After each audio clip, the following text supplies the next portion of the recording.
Can you guess this piece? Let us know in the comments.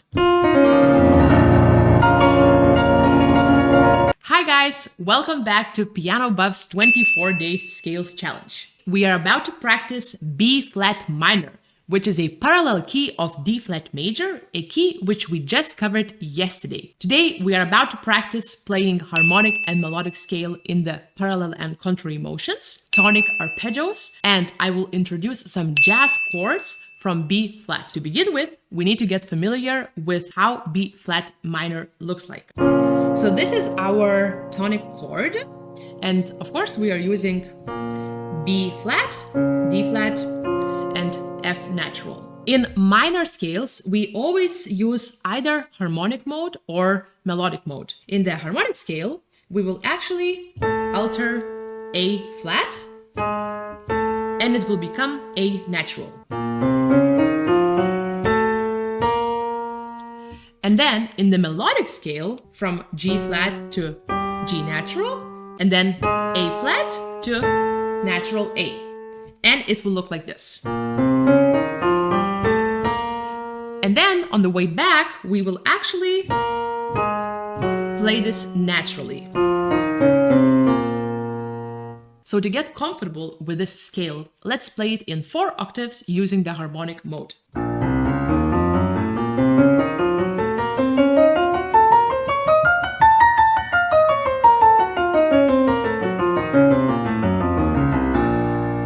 Okay, now let's play the melodic.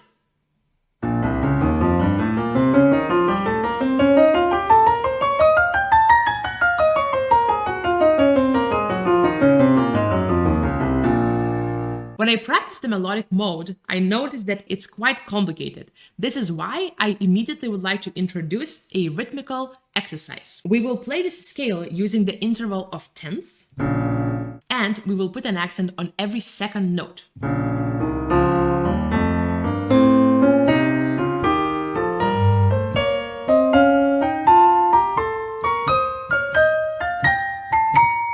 Natural.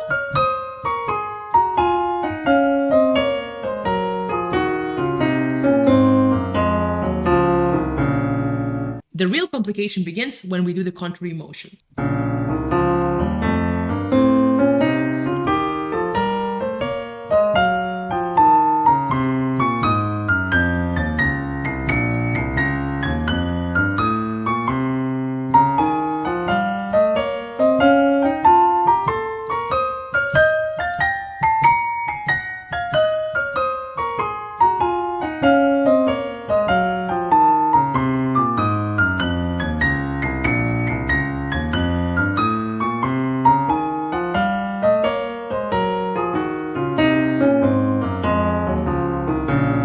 Definitely had some finger mix-ups, but sometimes it's quite good not to stop every time you do a mistake. There is also a skill you need to learn.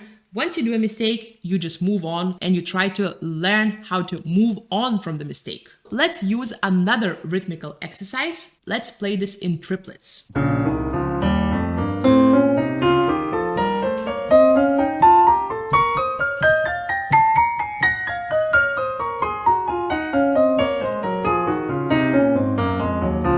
This was the melodic scale, and now let's play the harmonic scale in the interval of 6. To locate your 6, you simply have to move your left hand to the D flat, and you get your minor 6. Let's play the harmonic scale using this interval.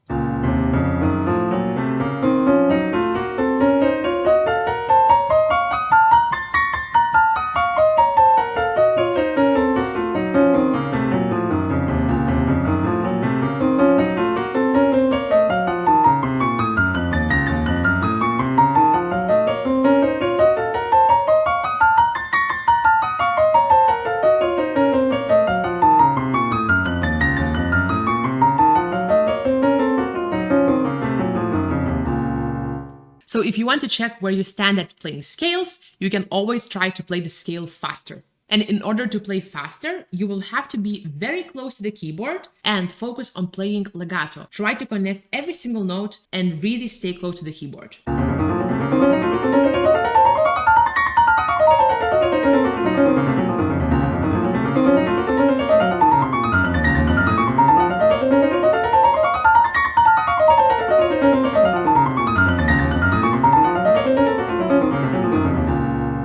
So I immediately heard that there was some imperfections in my left hand, especially around this turn, where the main harmonic interval happens. Normally, I would try to practice the separate hands. And most likely, the problem is hidden here in the thumb. So you could use this thumb exercise.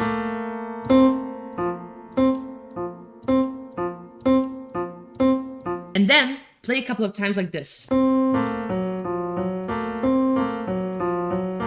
I definitely feel that this position is quite weak.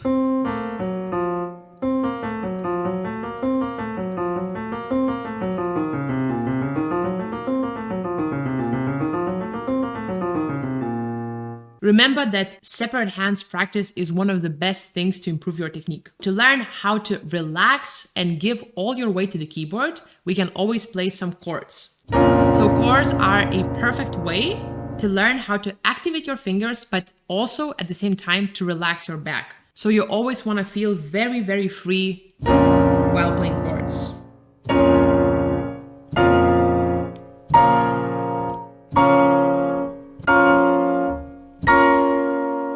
If this is too big of a stretch, you can always play smaller version.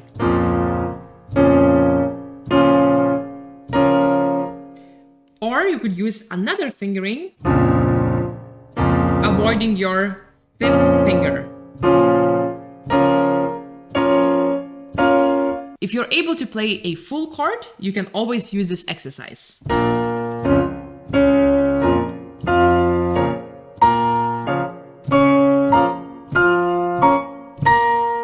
Okay, so now we know the structure of the tonic chord, and we can move on to playing arpeggios. I was thinking today, how could I approach playing arpeggios more creatively? And this is what I came up with. So instead of just playing this in octaves, which you would normally do, I'd like to use this interval of 10th and play the arpeggios.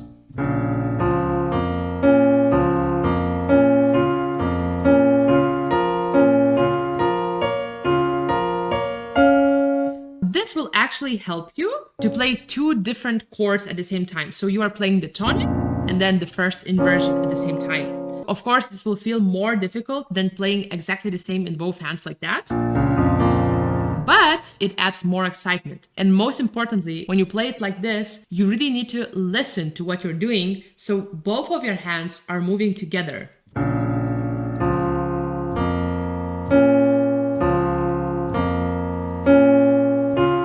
You want to have this excellent unity between left and the right hand. The next thing you have to think about is the rotation movement with your wrists.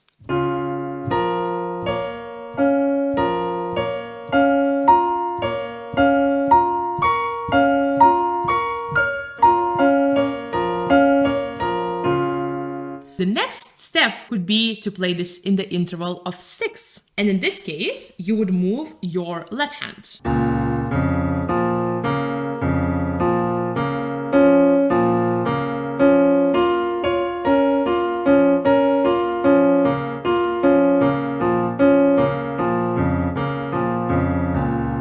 This will teach you to release the keys very quickly because, for example, in this position, your thumbs are very close to each other. So once you play the left hand, you have to immediately play your right hand. Avoid sticking your fingers to the keys because then you will not be able to repeat this note. And to master this even more, you can always choose what you are listening to. I hear this melody.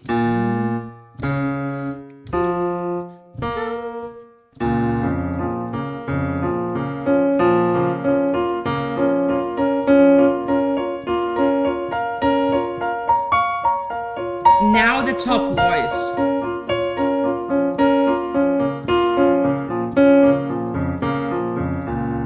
So all these small details is really just about making your scales practice a little bit more fun and exciting. I know that many people think that scales can be boring and we rarely want to practice it, but if you always approach this creatively, you can make it more fun for yourself. Okay, so let's get familiar with some jazz chords from B flat. So to begin with, I'd like to play a B flat minor 7th chord. One of the most beautifully sounding chords. Obviously because we add this 7th. And we can always play this as an arpeggio.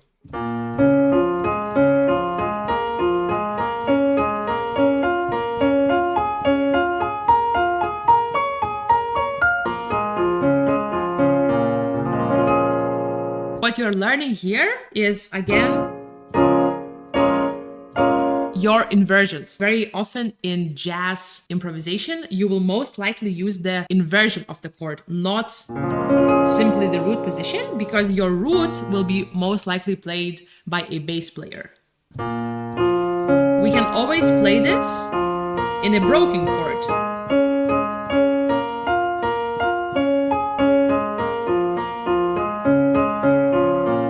Once you feel comfortable playing this in 4 notes, you can always play this adding the octave.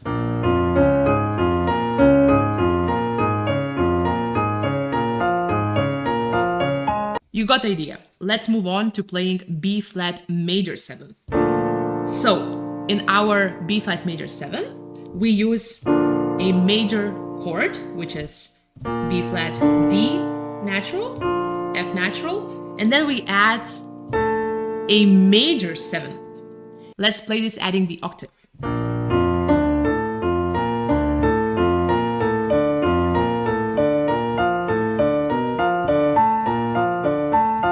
This is definitely a very big stretch. This is why you want to move your wrists, and it will help you not to strain your muscles. Let's try this playing as a small chord.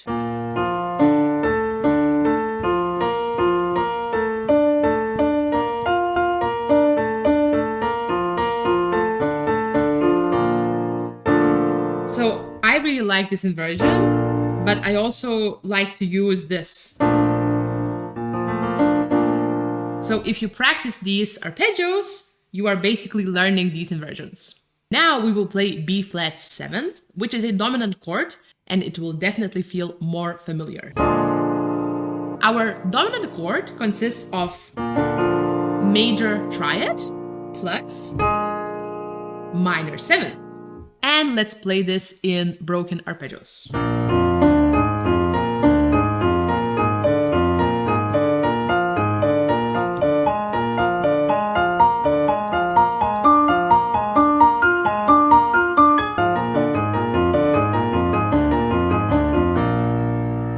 Always remember that you can practice your dominant chords in groups. Basically, you play 2 notes, 3 notes, 2 notes, 3 notes, 2 notes, 3 notes, 2 notes, 3 notes. And then you can swap 2 notes, 3 notes, 2 notes, 3 notes, 2 notes.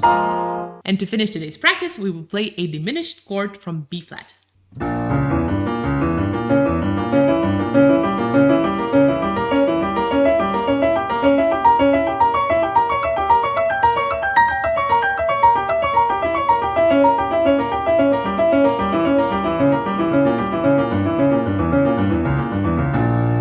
Let's play it using double octaves. So when you play your octaves, remember to always bounce. You don't want to lock your hands because you always have to have a moment of relaxation between the octaves. So this little jump will help you to achieve that. And this is especially useful when you play fast. Alright guys, so this was B flat minor, and we are about to move on to A flat major, which actually has less flats than B flat minor. So I really hope that you are enjoying this challenge together with me. I'm learning a lot every day, and I actually feel that my hands are getting back into shape because I've been practicing so many of these scales. If you enjoy these videos, please subscribe to our channel, leave us a comment, let us know what is your favorite exercise from this video. And if you would like to connect with us more often, you can also join our Patreon, where we share a lot of information about piano playing and life as a professional pianist. So if you're curious about that, please check the links down below, and I'll see you tomorrow.